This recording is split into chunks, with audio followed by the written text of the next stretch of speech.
DJ Smallwood live here with Slingin Dirt Media. No, we're not technically live, but we're outside. This is our first outdoor shop that we've worked with. We're here with Jumpin' Joe Warning. Joe, thanks for having us over, buddy.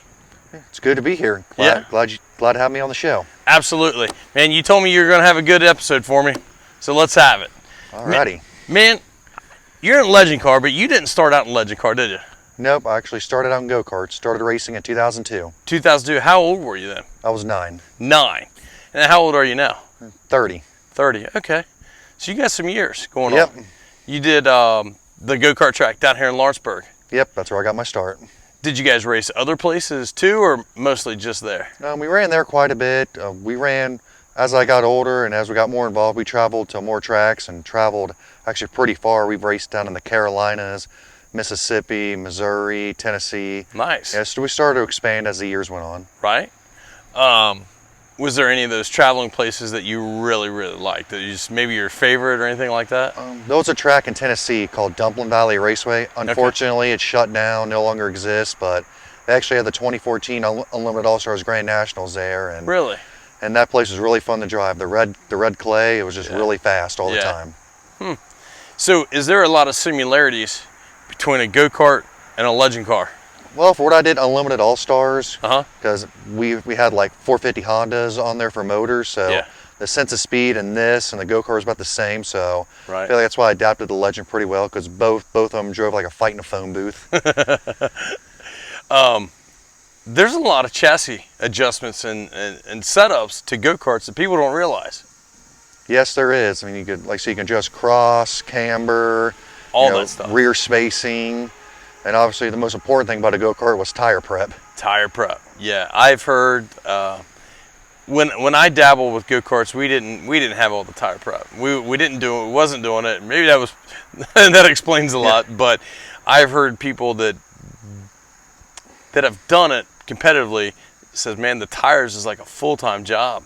Oh yeah, it definitely was. Like my dad and I, we would spend like days and days prepping tires. Yeah. Because obviously you durometer them, you get them to a certain rating, and there'll be times where we have several sets of tires, harder set, softer set, medium set, so whatever the track conditions were, that's the set we put on.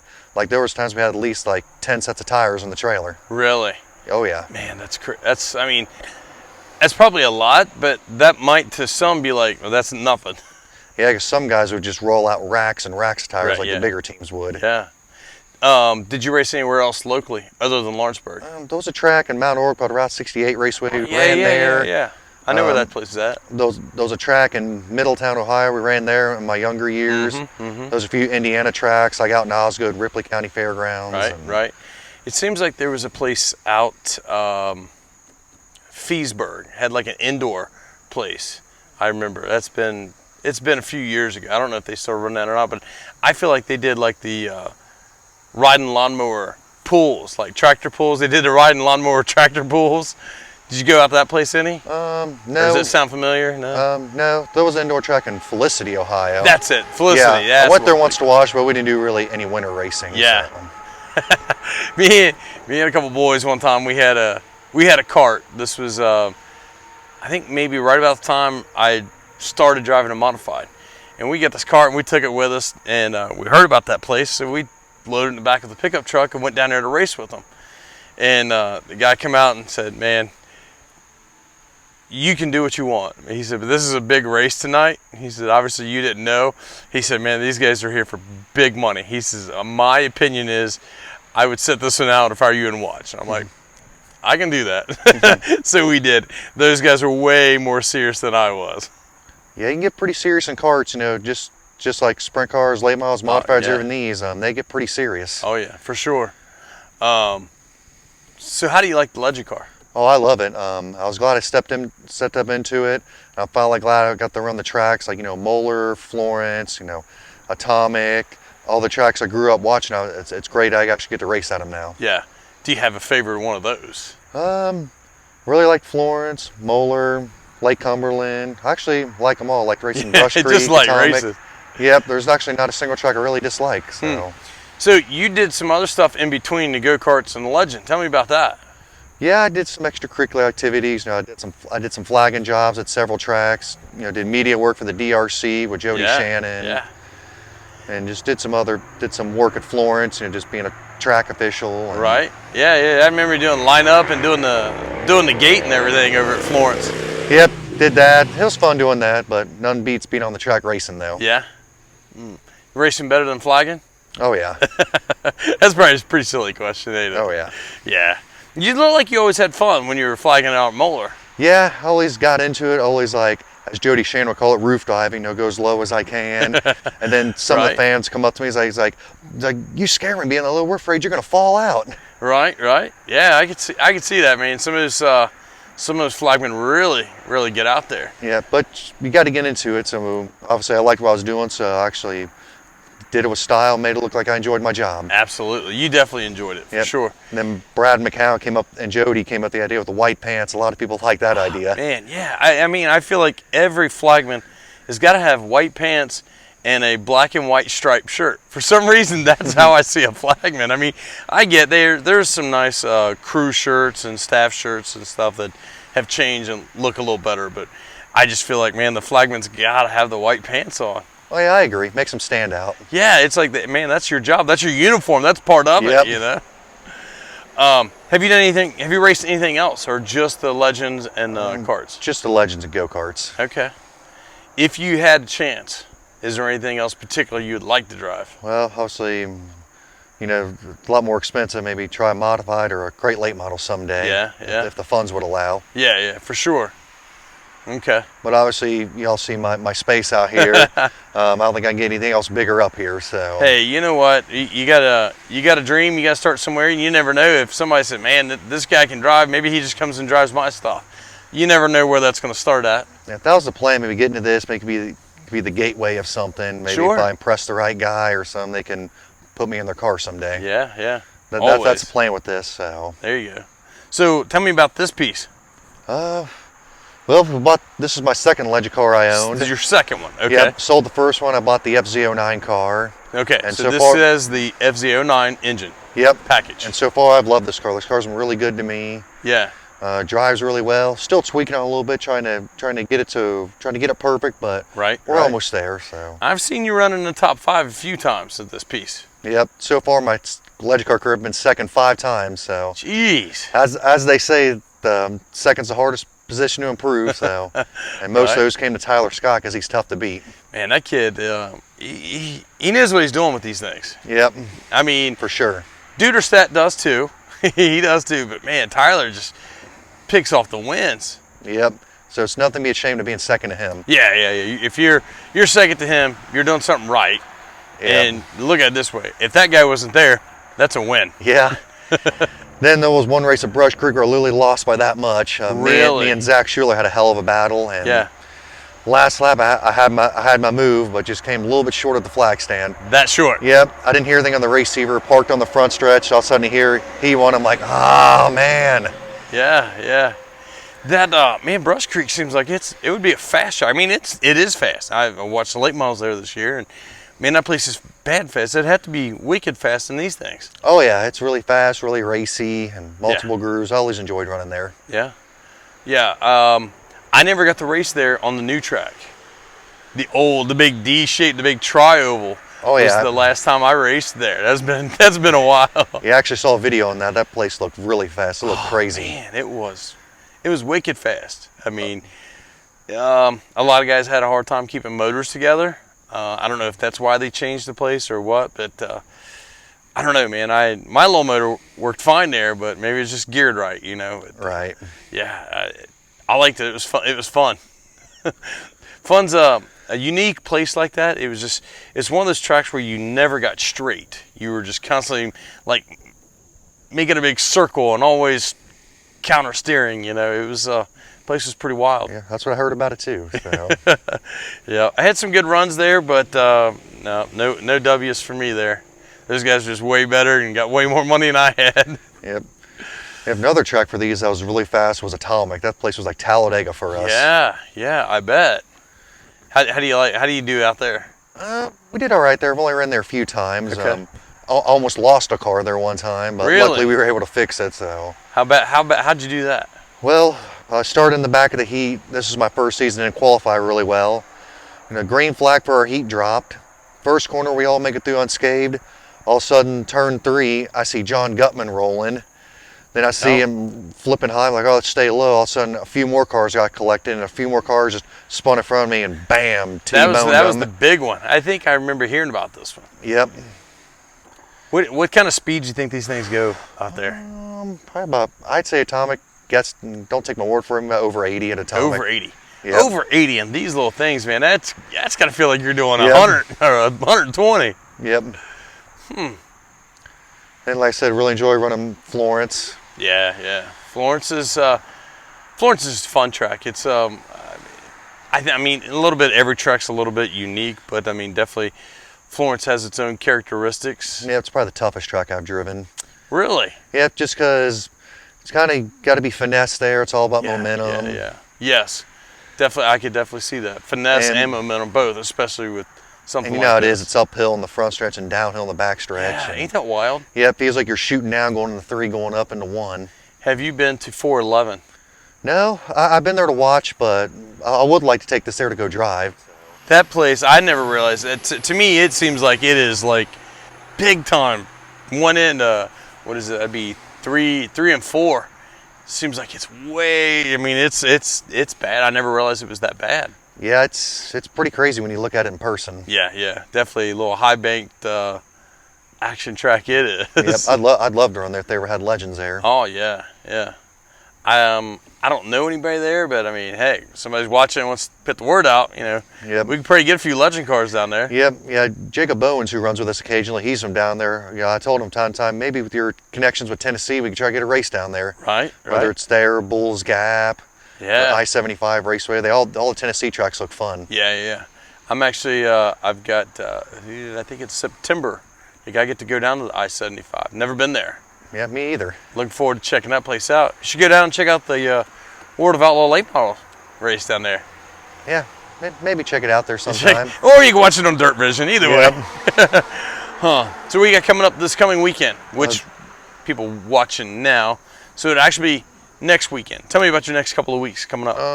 Well, this coming weekend we'll be at Moeller for Fan Appreciation Night. Okay. And what's one of my favorite nights of the year. You get to sign autographs and give out candy and stuff. Yeah. And, it's like Halloween for kids. Yep. Without costumes. Yep. And only see the kids smile because they met them. Yeah. Because they get to meet the drivers up close. Yeah.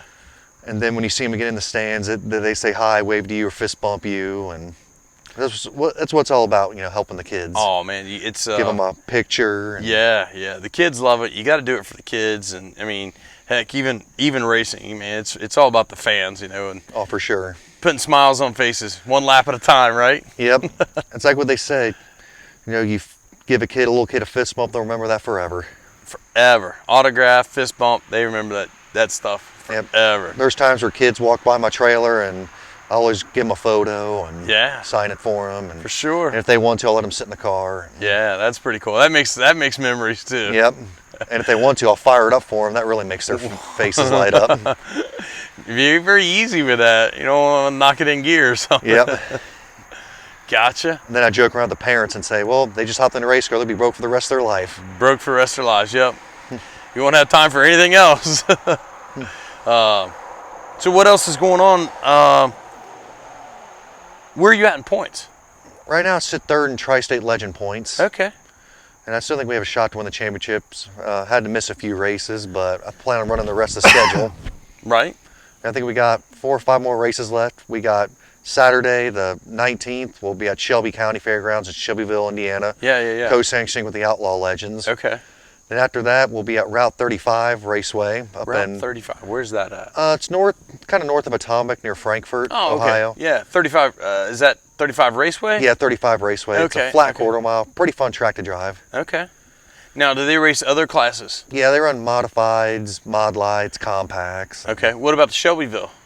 We'll be running there with the Midwest, or the All-Star Circuit Champion TQ midgets. TQ midgets, yeah. Yeah, because the Outlaws tour with them at the fairground tracks in Indiana. Yeah. It seems like every fairground, and I am completely wrong, probably. It just seems like every fairground in the state of Indiana has a racetrack of some kind. Yeah. Whether it's the big cars, sprint cars, or small stuff for the TQs and the legend cars. Yeah, for sure. The funny thing is, Columbus, Indiana, the Tony Stewart Speedway. That's the first track I've ran a legend car and a go-kart on the same track. Really?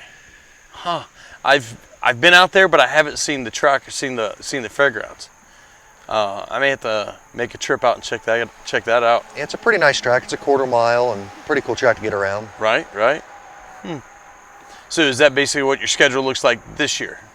For the rest of the year, say we got the Moeller in Shelbyville coming up. Okay. We got 35 Raceway. 35, yeah. And taking Labor Day weekend off because I'm taking a trip to Darlington Raceway. Really? Yep. Then we'll be back at Mudlick on September 9th. And probably mid-September, we have a few races at Moeller. Then what I'm really looking forward to, September 23rd, is making our return to Lake Cumberland Speedway. Okay. Now, they love legend cars down there. Do they? Yep, because obviously I contact promoters and see if I can get a race, and Brandon Hargrove jumped up on board. And first race we had down there, the fans and their local drivers, they were just loving them things. Yeah. They were oohing and ahhing them, just looking at them. Some of the drivers like, oh, sell my car, get one of those. Yeah. And one of the coolest things was we were the last feature out, and all the fans stayed just to see us run. Really? Yep. Huh. It was really cool.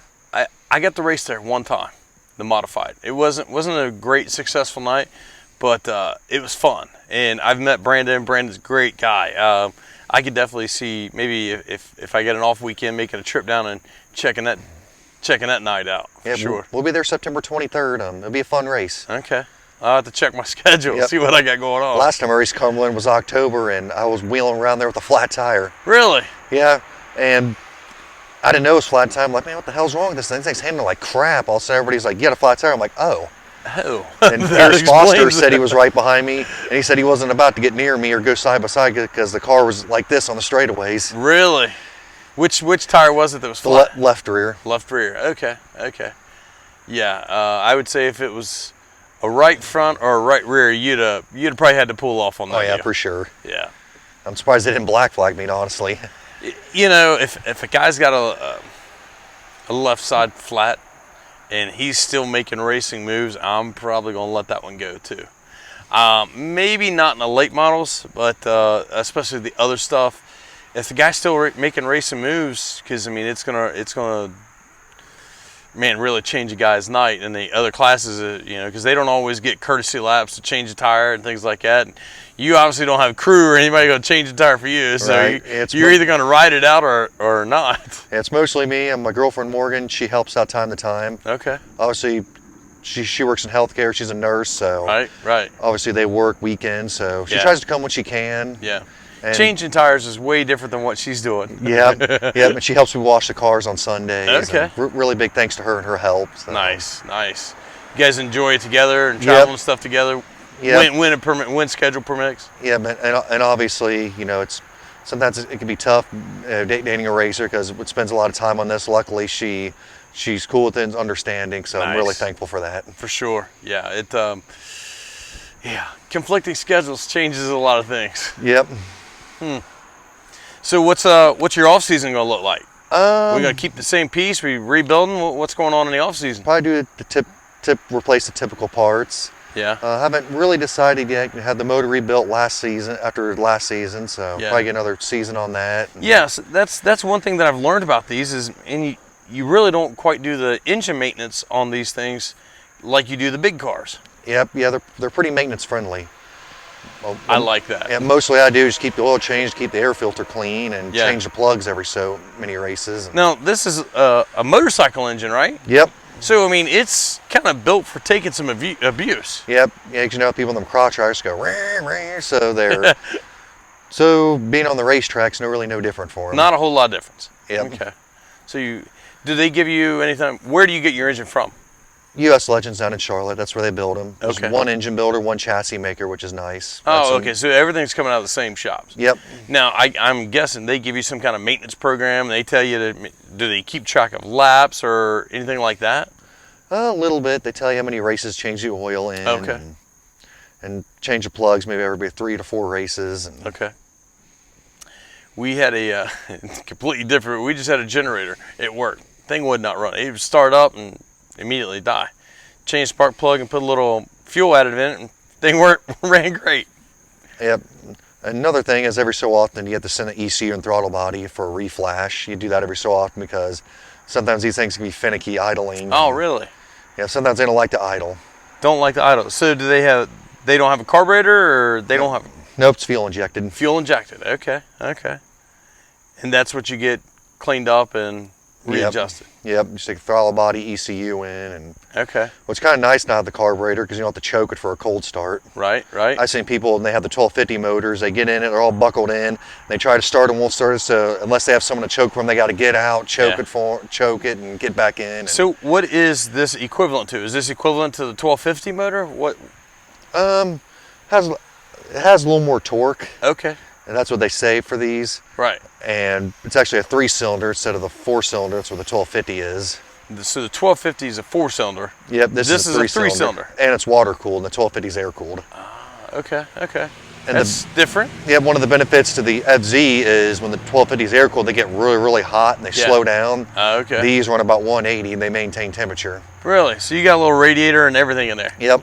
And when I ran Dirt Nationals at Brush Creek, it was a 30-lap feature with lots of cautions. I could tell, I had the 1250 at the time, I could tell it was slowing down, getting hot. Yeah. Because I lost like 4 or 5 spots with like 5 to go. So he was just dragging. Yep. Tongue was hanging out on that one. Yep, the 1250s, they come off the track smoking and they're smoking hot. And if you put them in the trailer, they stay hot till morning. Yeah.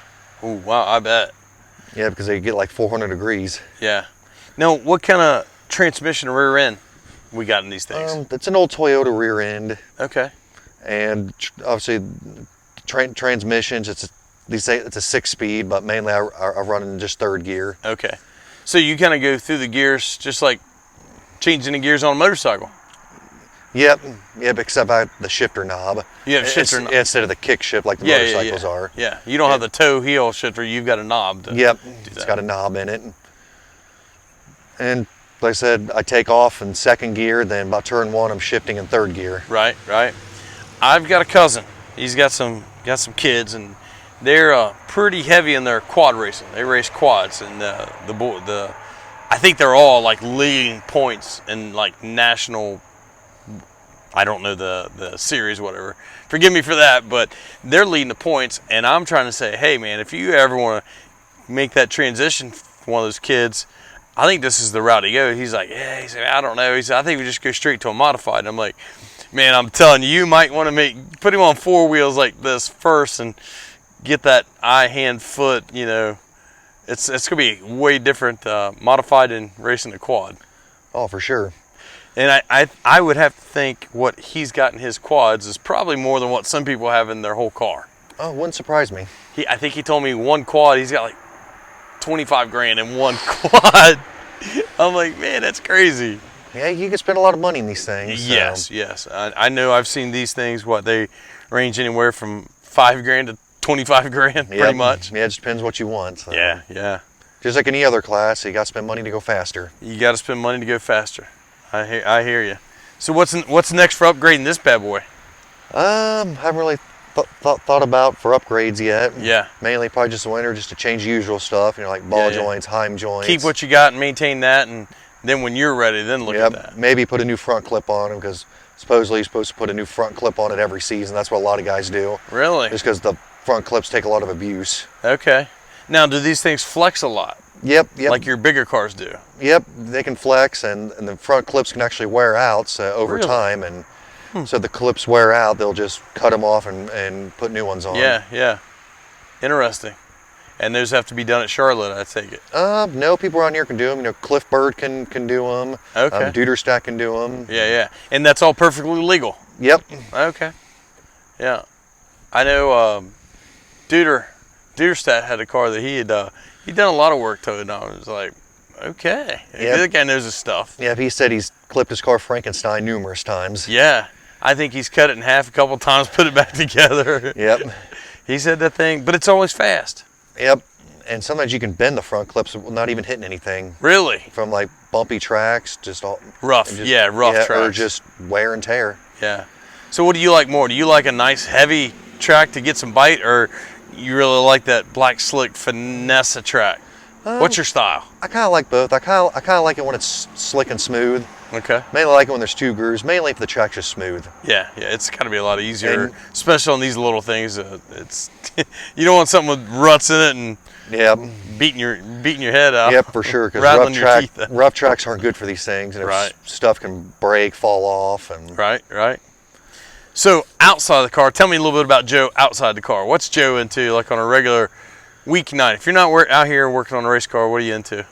well, sometimes I'll just maybe catch up on some old racing clips. Watching racing. Yep, and then in the winter time, I like to watch NHL hockey. Okay. Like rooting for the Anaheim Ducks. Yeah. So when it's hockey season, I'll watch a few of their games, Okay. and then go to Cyclones games in the winter. Yeah. Are you a big outdoors guy? Yeah. Hunting, fishing, all that good stuff? Do a little bit of fishing. Never really got into hunting. Okay. So I fish from time to time, and A little fishing, yeah. Yep. and work at Perfect North in the winter time. Oh, okay. As a side job, and every once in a while I go out there and go skiing. Yeah. I mean, you're nice and close. Yep, yeah, I'm literally like a mile away from them.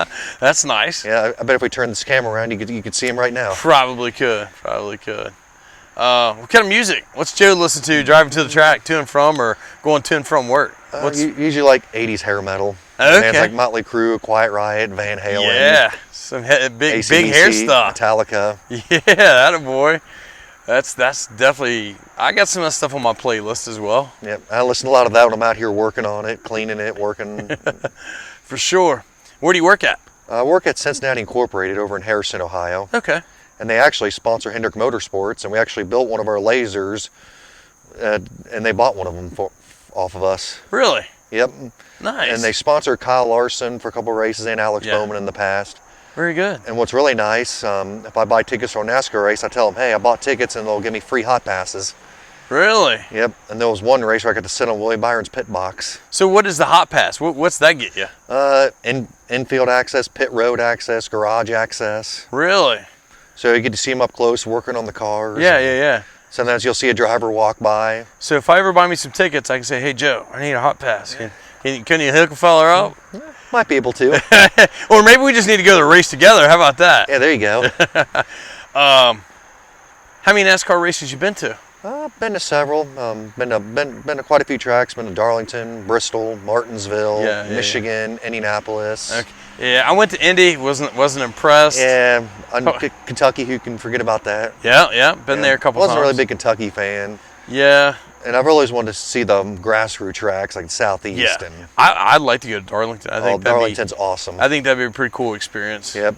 We went there in the spring for throwback weekend, and that was really cool. Seeing all the throwback schemes. Oh yeah, I bet. And then, my girlfriend Morgan, she don't recognize them all because she was too young for that time. And I'm saying, because I was born like in '92, she was born in 2000, and so I got to experience all the like the legends and old timers, and I could tell her, I remember when this guy ran that paint scheme. Right. I remember that paint scheme. Yeah. My problem is, and it's no offense, it's just NASCAR just so not exciting to me. Yeah, it's like I enjoy watching maybe about 10 laps into it, and then I'm like, all right, what else we got to do? Yeah, it's not what it was. I still like it today, but it's not like what it was like in the late '90s, early 2000s. Yeah. Pretty much the guys what made the sport what it is are all retired right now. And yes, pretty much. Who is your favorite NASCAR driver? Oh, I like Dale Earnhardt Jr. Yeah, I like Junior. Yeah, ever since he retired, I don't really have a particular favorite. I just like rooting for the Hendrick guys or any underdog that's up there. Right, yeah. Just like when Michael McDowell won last week, I was rooting for him. There you go, yeah. I do like Kyle Larson. That man can wheel anything. That man can wheel anything, and that's my big thing with Kyle. And I mean, that kid he's got more talent in his pinky than probably me and you both put together. Oh, for sure. He was winning all those races in the sprint cars. People like, let's see if we can do it in a late model, and jump in the late model, start winning instantly. I mean, and not just like at a local regional level. He won a Lucas Oil race, didn't he? Yeah, I think he debuted like a Port Royal or something. Something, yeah. And won. Does a guy do that? I mean, there's guys that do that for years and years, and finally get a win. This guy gets out and does it like right off the bat. Yep. And I was thinking to myself last night, he won the Knoxville Nationals, and and I was thinking to myself, maybe he should try. I know he's ran up front a lot at Eldora in the Dreaming World.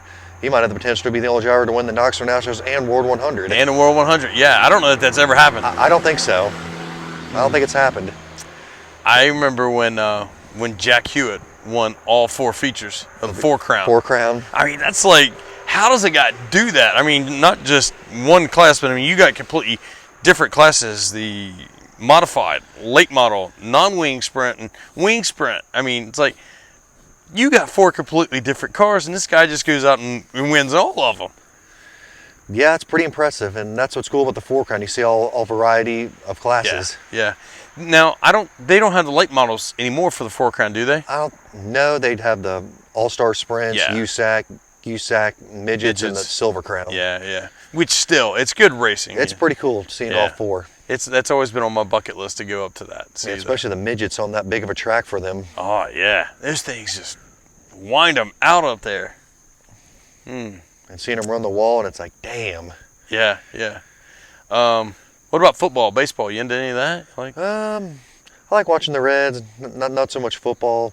right? Hockey. You have hockey. Hockey. I went to a Reds game a few weeks ago. Yeah, how was that? Not one too bad.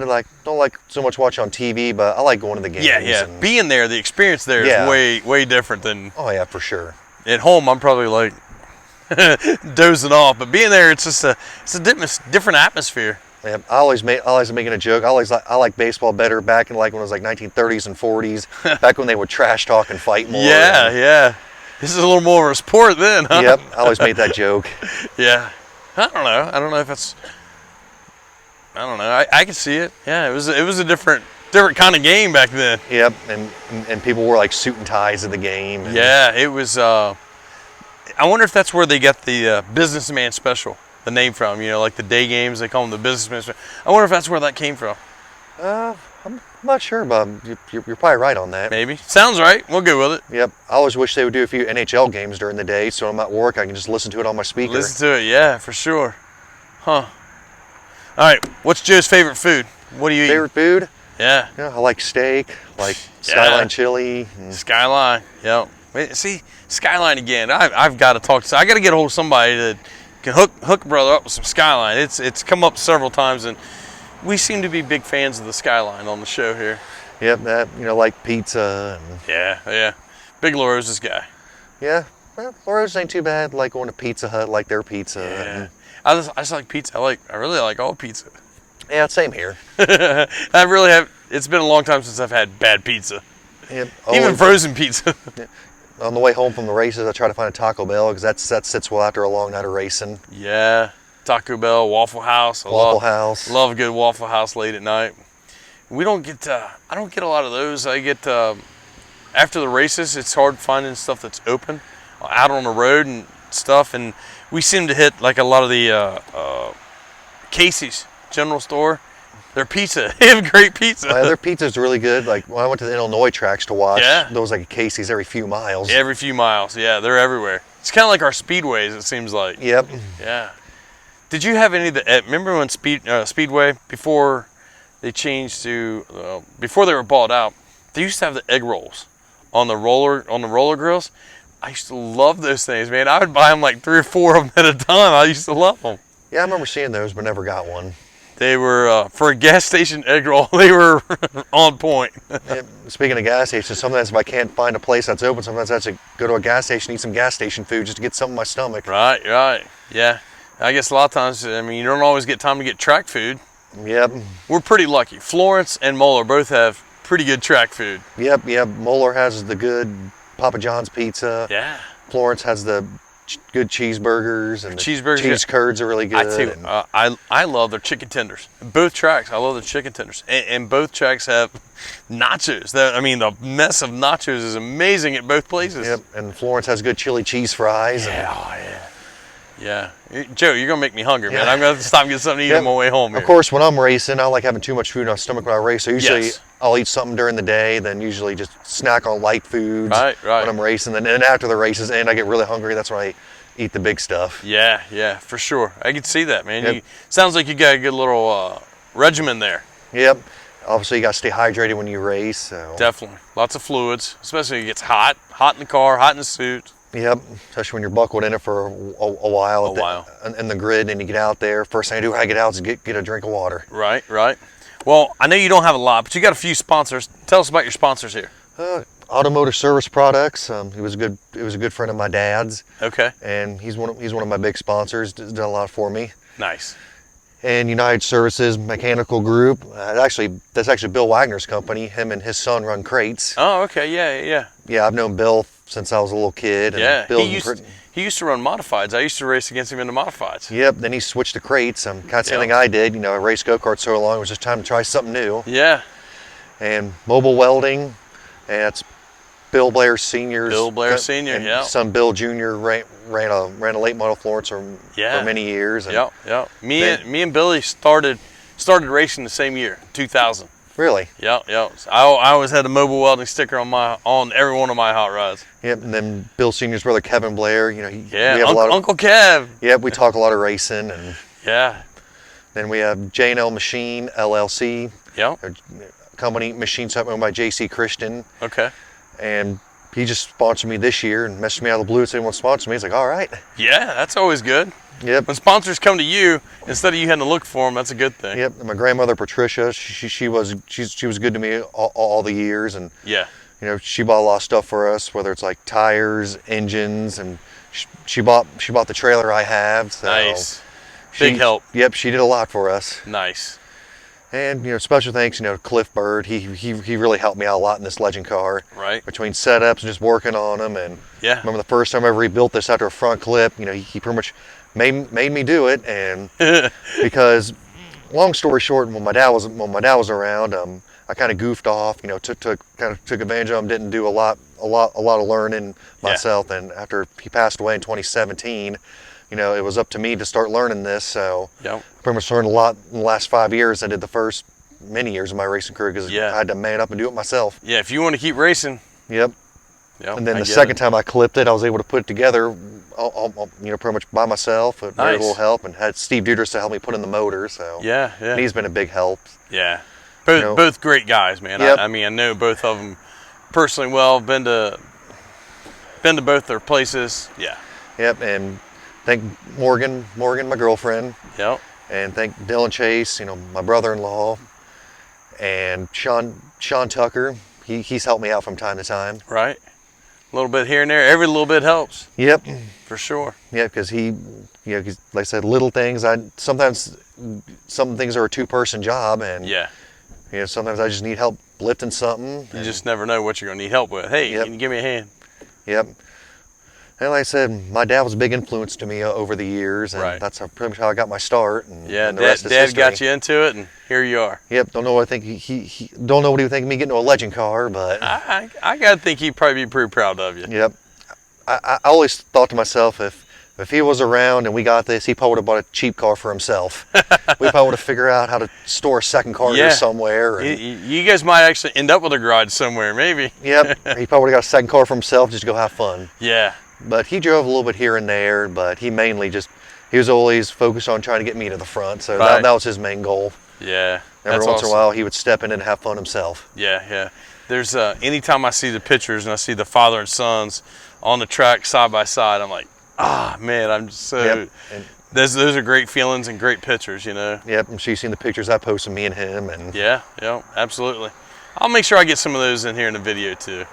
Yep. Keep old Dad's memory going, Yep. Absolutely. Yep. Now they have a memorial race named after Dad down at Lawrenceburg, don't they? We just had it last week. It was the Scott Warner Memorial at Lawrenceburg. We had it for a couple years and went on hiatus, because Lawrenceburg closed because of COVID, and the promoter Herschel Banker passed away. So at the time, the track was just trying to regroup, get together, and the Banker family was able to get a hold of the lease and reopen. And they reopened, I think, 2 years ago. Yeah. And now they're as good as they ever were. So yeah. Because the Scott Warner Memorial had an excellent turnout. They had 29 cars just in my class, and they had a record amount of go-karts overall turnout.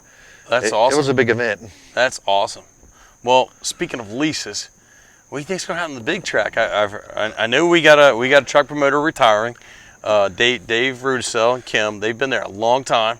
I think they're the longest running promoters that track's ever had. I believe you're correct. And they had a long run, had a good run. And yes. I'm sure after a long period of time, I'm sure it's just time to retire. Sure. Because with all the racetracks I've worked at, I've seen the work promoters go to, and it's a lot of hard work. Yeah.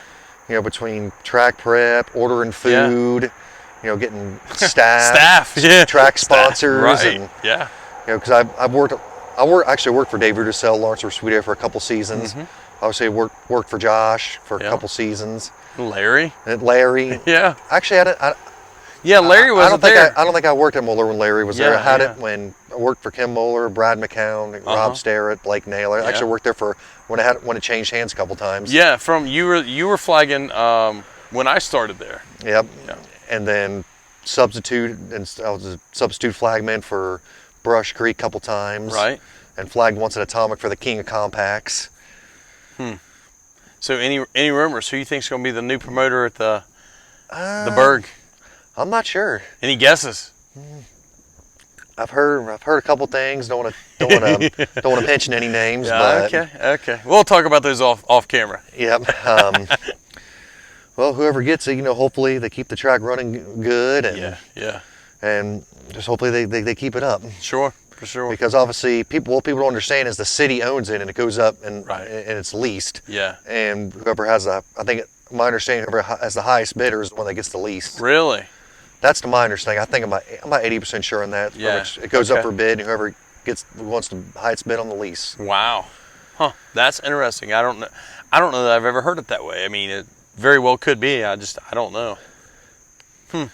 Interesting. So I guess depends how many people want it. So yeah. How bad do you want it? I don't think my pocket's deep enough to get it. So you're not into promoting? No, because I've seen what promoters go through. They get yelled at a lot. It's pretty much a thankless job. Yeah, it's rough. It's rough. Well, Joe, before we wrap up, anything else we need to mention, buddy? I don't think so. Unless anything else you want to talk about.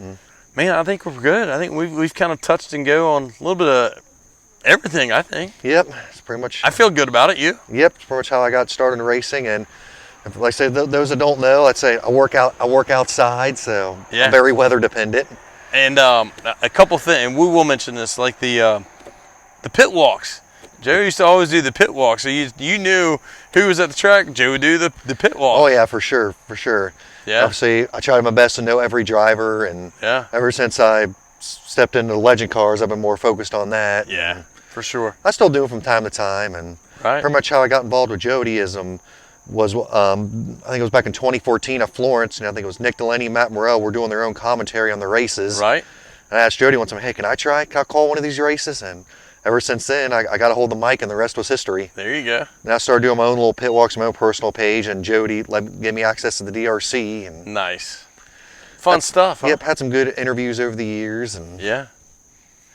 I'm getting there. I'm no pro at it, but I like sitting around and just shooting the bull and talking about racing and talking about how guys got started and what the plans are and getting to know the driver and make that fan-driver connection, and here we are. So yeah, for sure. You see a guy walking through the pits bouncing a little bit, that's what we call Jumpin' Joe. Yep.